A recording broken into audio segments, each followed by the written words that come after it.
ભાવનગરમાં સ્પર્ધાત્મક પરીક્ષાના ઉમેદવારોએ કર્યા કલેક્ટર કચેરીની બહાર હલ્લાબોલ। કલેક્ટર કચેરીના દરવાજા કરવા પડ્યા બંધ।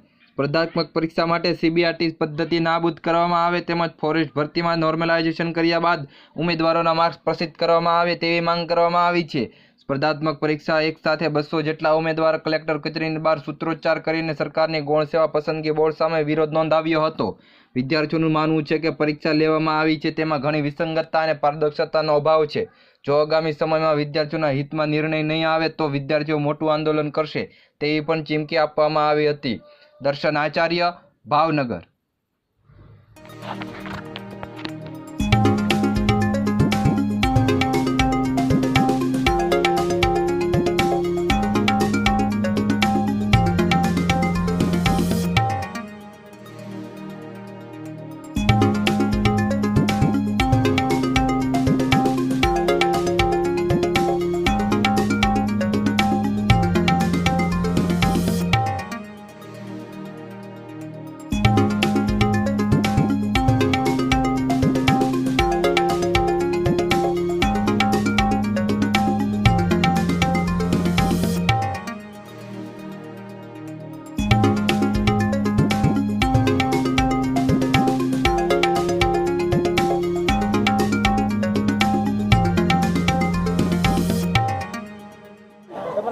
મારું નામ સત્યજીતસિંહ કિરીટસિંહ સોલંકી છે। હું ફોરેસ્ટ ગાર્ડની પરીક્ષાનો ઉમેદવાર છું અને જ્યાં ગુજરાત સરકાર દ્વારા પરીક્ષા લેવામાં આવી છે જેમાં ઘણી વિસંગતતાઓ અને પારદર્શકતાનો અભાવ છે અને વિસંગતતા વધારે પડતી જણાય છે। જેમાં અમને નોર્મલાઇઝેશનના માર્ક, અમે પરીક્ષા આપી છે તો અમારું રિઝલ્ટના માર્ક કોઈ પણ વસ્તુ જાહેર કરવામાં નથી આવી અને 823 જગ્યાના 8 ગણા લેખે 65 ઉમેદવારના ફક્ત નામ લઈને સીધા બોલાવી લેવામાં આવ્યા છે અને એવું જાહેર કરવામાં આવ્યું છે કે કોઈના માર્ક દર્શાવવાના થતા નથી। તો આ એક કેવો અન્યાય કહેવાય। ગુજરાત સરકારની છત્રછાયા હેઠળ આ બધા પદાધિકારીઓ આવી રીતના મનમાની કરી લે, આ તો તાનાશાહી જેવી વસ્તુ થઈ ગઈ। અમારી કલેક્ટર સાહેબની એવી રજૂઆત હતી કે જે અમારી સાથે અન્યાય થયો છે એનો અમને ન્યાય મળે અને પરીક્ષા પદ્ધતિ સીબીઆરટી નાબૂદ થવી જોઈએ એની સરકાર સુધી વાત પહોંચાડે અને જે આ ન્યાય કરવાની વાત છે એમાં સ્પષ્ટ ન્યાય હોવો જોઈએ।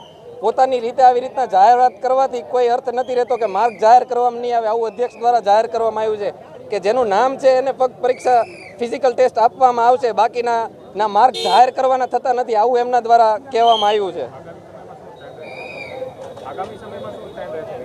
આગામી સમયમાં અત્યારે અમે આવેદન આપ્યું છે। અમે શાંતિથી અમને જે અન્યાય થયો છે એનો અમે ન્યાય માગીએ છીએ અને શાંતિથી આ વસ્તુ કાગળ ઉપર કરીએ છીએ। હવે જો અમને આનો ન્યાય મળતો નથી તો આપણો દેશ આઝાદ છે ને આપણને કોઈ પણ વસ્તુ આંદોલન મોટું સ્વરૂપે લઈ શકે જો અમને ન્યાય નહીં મળે તો।